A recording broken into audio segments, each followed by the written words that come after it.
নমস্কার। এই ভিডিওতে আমরা কন্যা রাশির ফেব্রুয়ারি মাস ঠিক কীরকম যেতে পারে সেটা নিয়ে ডিটেলস আমরা দেখব। লাইফের বিভিন্ন ক্ষেত্রগুলোতে, ইভেন্টগুলোতে এই যে এখন ট্রানজিশন চলছে নটা প্ল্যানেটের, সেই রেসপেক্টে ইন জেনারেলভাবে কী ইম্প্যাক্ট পড়তে চলেছে ফেব্রুয়ারি মাসে আমরা বোঝার চেষ্টা করব। দেখুন, কন্যা রাশির ক্ষেত্রে যে রাশি লর্ড বুধ এই মাসের ট্রানজিশনটা 20 তারিখ পর্যন্ত খুব ভালো থাকছে, পঞ্চমভাবে থাকছে। ফিফথ হাউস মানে জানেন আপনারা, ফিফথ হাউস মানে পাওয়ার, পজিশন, আপনার ট্যালেন্ট। আর এই যে ফিফথ হাউস, কন্যা রাশির যে ফিফথ হাউসটা দাঁড়াচ্ছে, এটা মিত্র গৃহে হচ্ছে মকর রাশির স্থান। 20 তারিখ পর্যন্ত বুধ পঞ্চমভাবে থাকছে। বুধের ট্রানজিশনের পরে হচ্ছে অ্যাকোয়ারিয়াস বা কুম্ভ রাশির স্থান, যেটা শনির ক্ষেত্র, এটাও কিন্তু মিত্র গৃহে থাকছে। তো কন্যা রাশির ক্ষেত্রে ফেব্রুয়ারি মাস কিছুটা বলতে পারেন কর্মের দিক থেকে আপনার ট্যালেন্টের প্রপার স্পটলাইটে আসার জন্য আপনার ক্ষেত্রে কিন্তু খুব ইম্পর্ট্যান্ট, এবং কিছু ক্ষেত্রে আপনাদের সাকসেস রেটগুলো এই রিলেটেড কাজকর্মের সাকসেস রেটগুলো কিন্তু আপনাদের দুর্দান্ত হতে পারে। ফিফথ হাউসে বুধ থাকছে 20 তারিখ পর্যন্ত, শুক্র থাকছে 12 তারিখ পর্যন্ত চতুর্থভাবে, এরপরে ফিফথ হাউসে বুধের সঙ্গে থাকছে। মঙ্গল কন্যা রাশির ক্ষেত্রে কারক প্ল্যানেট নয়, কিন্তু মঙ্গল এই মাসে উচ্চস্থ হচ্ছে। কবে? 5 তারিখের পরে মকর রাশির স্থানে এসে উচ্চস্থ অবস্থানে থাকবে। শনি অ্যাজ ইউজুয়াল সিক্সথ হাউসে সক্ষেত্রে অবস্থায় আছে, রাহু সপ্তমে, অষ্টমে থাকছে বৃহস্পতি, এবং আপনার লগ্ন রাশির স্থানে আছে কেতু। তো এরকম ট্রানজিশনে দেখুন, প্রথমে যে কথাটা বললাম, আপনার রাশি লর্ড কিন্তু 20 তারিখ পর্যন্ত মানে মাসের অনেকটা সময় কিন্তু খুব শুভভাবে অবস্থান থাকছে।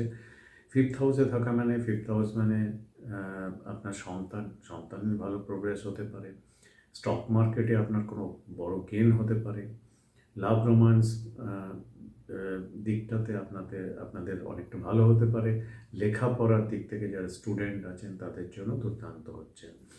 কিছু তারিখ অবশ্যই ভালো এর মধ্যেও হতে পারে, যেগুলো আপনারা নোট করে রাখতে পারেন। 5 তারিখ, 13 তারিখ, 22 তারিখ, 23 তারিখ, এই দিনগুলো দুর্দান্ত থাকছে। ইন জেনারেলভাবে বললাম, ব্যক্তিগত ন্যাটাল চার্ট হিসাবেও কিন্তু এটা একটু ডিফার করতে পারে। ইন জেনারেলভাবে 5 তারিখ, 13 তারিখ, 22 তারিখ, 23 তারিখ, এই তারিখগুলো আপনাদের কোন কোন ক্ষেত্রে, ধরুন আপনার সন্তানের কোনো একটা গুরুত্বপূর্ণ ইভেন্টের কোনো একটা ডিসিশন নিচ্ছেন, সেখানে এটা সাকসেসফুল হতে পারে।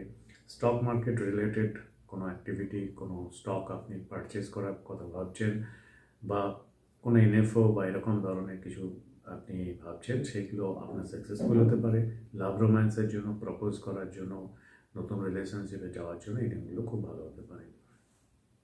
বুধ এখানে 20 তারিখ পর্যন্ত থাকার জন্য বুধের ডাইরেক্ট অ্যাসপেক্ট থাকছে একাদশভাবে।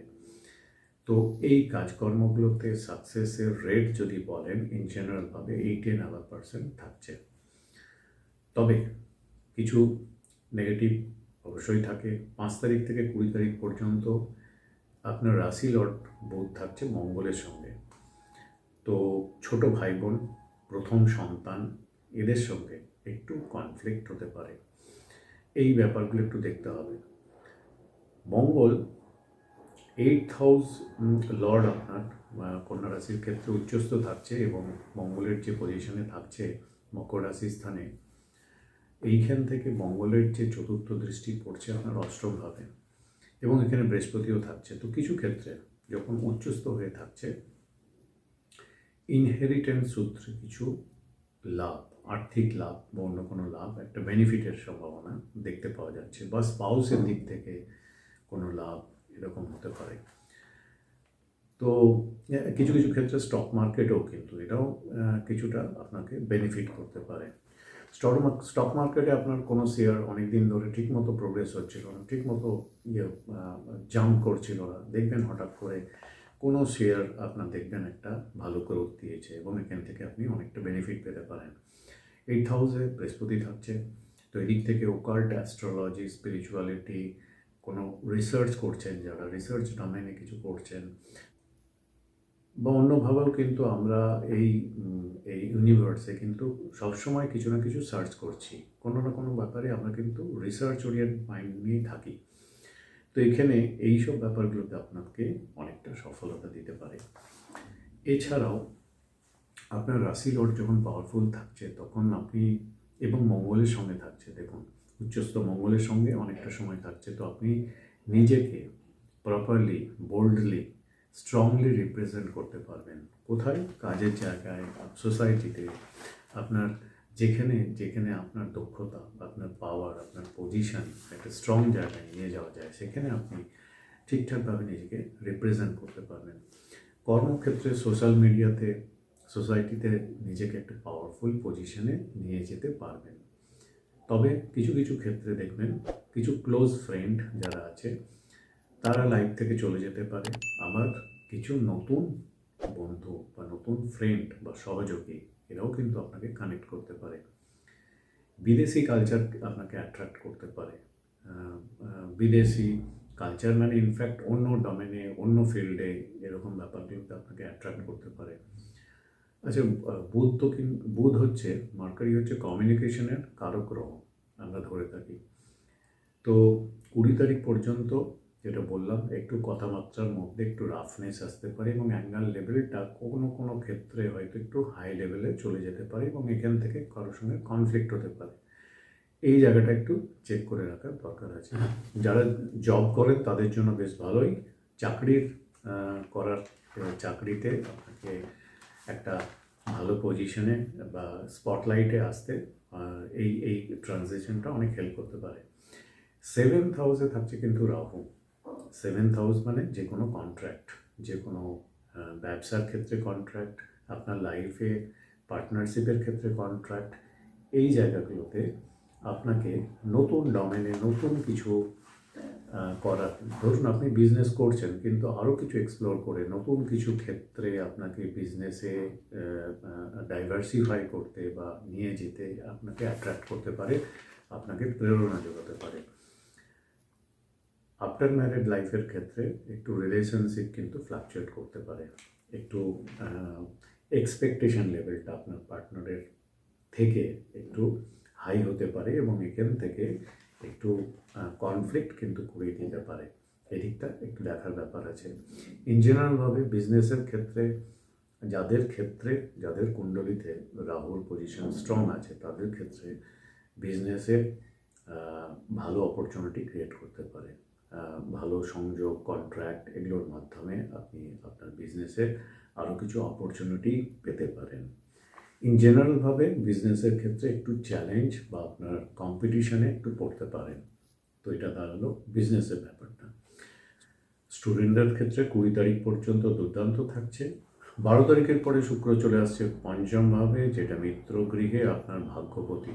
তো 12 তারিখের পর থেকে আপনার কিছু ট্রাভেল হতে পারে, হায়ার স্টাডিজের জন্য কোনো যোগাযোগ হতে পারে, হায়ার স্টাডিজের কোনো কোনো কোনো রাস্তা আপনার খুলতে পারে, হায়ার স্টাডিজের জন্য কোনো জায়গায় অপরচুনিটি আসতে পারে, ট্রাভেল হতে পারে, ট্রাভেল, শর্ট ট্রাভেল এবং লং ট্রাভেল, দূরযাত্রা, এরকম সম্ভাবনাও থাকছে। ফাইন্যান্সের পার্টটা ওভারঅলভাবে মিডল পার্ট থেকে 12 ফেব্রুয়ারি টু 20 ফেব্রুয়ারি পর্যন্ত দুর্দান্ত থাকছে। ফাইন্যান্সিয়াল দিক থেকে আপনার অনেক গেন হতে পারে। সেভিংসেরটাও আপনার আপ টু এক্সপেকটেশন লেভেল পর্যন্ত যেতে পারে। 6th হাউসে দেখুন শনি আছে। এটা হচ্ছে অ্যাকোরিয়াস কুম্ভ রাশি স্থান। এখানে শনি কিন্তু মূল ত্রিকোণ ভাব। তো এখানে শনি বেশ পাওয়ারফুল এবং ম্যালিফিক প্ল্যানেট ম্যালিফিক হাউসে থাকলে ভালো ফল দেয়। 6th হাউসে শনির গোচর শুভ ধরা হয়। কন্যা রাশির ক্ষেত্রে এটা একটা বড় অ্যাডভান্টেজ। কোথায় আপনাদের কোন কোন ক্ষেত্রগুলোতে আপনাদের ভালো রেজাল্ট দিতে পারে? ধরুন আপনি কোনো কম্পিটিশনের জন্য, ধরুন আপনার ডিপার্টমেন্ট কোনো এক্সাম আছে, যারা চাকরি করেন, বা ডিপার্টমেন্ট কোনো কম্পিটিশন আছে, সেখানে আপনি সাকসেস পেতে পারেন। যারা গভর্নমেন্ট চাকরি করেন, 14 তারিখের আগে পর্যন্ত আপনাদের ক্ষেত্রে খুব ভালো থাকছে। 14 তারিখের পরে সূর্য তারিখ পর্যন্ত সূর্য থাকছে মকর রাশি স্থানে, এরপরে কুম্ভ রাশি স্থানে চলে এলে শনি এবং সূর্যের কম্বিনেশন হবে। সেক্ষেত্রে যারা গভর্নমেন্ট অফিসিয়ালস আছেন, গভর্নমেন্ট যারা চাকরি করেন, তাদের ক্ষেত্রে একটু একটু প্রবলেম ক্রিয়েট করতে পারে। কোনো জায়গায় আপনার অফিস কলিগ বা আপনার যাকে রিপোর্ট করেন, সুপারভাইজার, ইমিডিয়েট সুপারভাইজার বা গভর্নমেন্ট পলিসিগুলো যেগুলো আপনাদের এক্সিকিউট করতে হয়, ইমপ্লিমেন্ট করতে হয়, সেই জায়গায় কিছুটা স্ট্রাগল আসতে পারে। ইন জেনারেলভাবে যদি কারো ক্ষেত্রে যদি কোনো কোর্ট কেস বা এরকম কিছু চলে থাকে, সেগুলোর ক্ষেত্রে কিন্তু আপনাদের সাকসেস আসতে পারে, সেটা মনে হচ্ছে। শত্রুতার লেভেল একটু বা শত্রুদের থেকে একটু বাধা প্রদানের দিকটা যদি দেখি, সেদিক থেকে একটু কম মনে হচ্ছে, কেননা ষষ্ঠভাবে শনি খুব স্ট্রং আছে, এদিক থেকে শত্রু বিজয়। এবং শারীরিক দিক থেকে কোনো যদি রোগ থাকে, যদি কোনো ব্যাপারে আপনি আনকমফোর্ট ফিল করে থাকেন, সেই জায়গাগুলোতে দেখবেন একটু একটু করে আপনি অনেকটা রিকভার হয়ে উঠছেন। এই দিক থেকে, শারীরিক দিক থেকে আপনারা কিন্তু যথেষ্ট এফিসিয়েন্ট থাকবেন। তো মোটামুটি এরকমই দাঁড়াচ্ছে। একটাই ব্যাপার হচ্ছে যেটা আপনাকে একটু মেন্টালি ডাউন করতে পারে বলতে পারেন। কেতু আছে আপনার রাশি বা লগ্নের স্থানে। এই ভিডিওটা অ্যাকচুয়ালি রাশি সাপেক্ষে বেশি অ্যাপ্রোপ্রিয়েট। যারা লগ্ন হিসেবে দেখতে পারেন, অনেকটা মিলতে পারে। তো কেতু রাশি স্থানে থাকার জন্য যতটা চাইছেন, যতটা ডেভেলপমেন্ট, যতটা প্রোগ্রেস চাইছেন, সেই জায়গাটা একটু মানসিক দিক থেকে আপনার কাছে একটু কম এগোচ্ছে মনে হতে পারে। এখান থেকে আপনার একটু ফ্রাস্ট্রেশন, ডিপ্রেশন মাঝে মাঝে আসতে পারে। যাদের ব্যক্তিগত ছকে কেতু একটু ডাউন আছে, কেতুর পজিশন ওয়াইজ, তাদের ক্ষেত্রে এটা একটু বাড়তে পারে। আদারওয়াইজ যদি আপনার চার্টে কেতু আছে, দেখুন বুধের ক্ষেত্রে, মানে কন্যা রাশি স্থান হচ্ছে, এই ঘরের লর্ড হচ্ছে বুধ যদি স্ট্রং থাকে আপনার চার্টে, তাহলে আপনারা এই ব্যাপারগুলো একটু কম ফিল করবেন। তো মোটামুটি এরকমই দাঁড়াচ্ছে ফেব্রুয়ারি মাসে। ইন জেনারেল খুব একটা টাফ সিচুয়েশান, ইন জেনারেলভাবে বলছি আবার, এটা খুব টাফ সিচুয়েশনের মধ্যে দিয়ে যাবেন এরকম মনে হচ্ছে না, কোয়াইট ম্যানেজেবল। এবং যদি আপনার ব্যক্তিগত ন্যাটাল চার্ট এবং দশাংশ দশা সাপোর্টিভ হয়, সেক্ষেত্রে কিন্তু আপনি ফেব্রুয়ারি মাসে এই বছরের মধ্যে আপনি নিজেকে অনেকটা উন্নীত করে এগিয়ে নিয়ে যেতে পারবেন। আশা করি এই আলোচনা আপনার একটা জেনারেল ডিসকাশন বললাম, আপনাকে একটা আইডিয়া দিতে পারে ঠিক ফেব্রুয়ারি মাস কীভাবে, কোন দিকে আপনি ফোকাস রেখে লাইফের যে জার্নি সেটাতে আপনি এগোবেন, তার একটা আইডিয়া পাবেন। যদি ভিডিওটা ভালো লাগে একটা লাইক অবশ্যই করবেন। যারা নতুন দেখছেন সাবস্ক্রাইব করে রাখুন। অনলাইন কনসালটেন্সি আপনার ব্যক্তিগত ন্যাটাল চার্ট অনুযায়ী বা আপনার ব্যক্তিগত ন্যাটাল চার্ট অনুযায়ী ট্রানজিশন কম্বাইন করে কীরকম দাঁড়াচ্ছে, যদি কেউ ইন্টারেস্টেড থাকেন, জানতে চান, তাহলে আমি অনলাইন কনসালটেন্সি দিয়ে থাকি। ওয়েবসাইটটা চেক করতে পারেন, এখানে ডিটেলস, প্রসিডিওর, ফিস ইত্যাদি ডিটেলসে পেয়ে যাবেন। যারা ওয়েবসাইট চেক করতে জানেন না, একটা হোয়াটসঅ্যাপ নাম্বার পাবেন, এখানে হোয়াটসঅ্যাপ করে কোনো মেসেজ করে হাই হ্যালো করলেই আপনি একটা অটো SMS পেয়ে যাবেন, সেখানে ডিটেলস প্রসিডিওরগুলো জানতে পারবেন। এই নাম্বারে কিন্তু কোনো কল অ্যাকসেপ্ট করা হয় না, আপনি মেসেজ করতে পারেন। তো আজকের মতো এই পর্যন্তই, নমস্কার।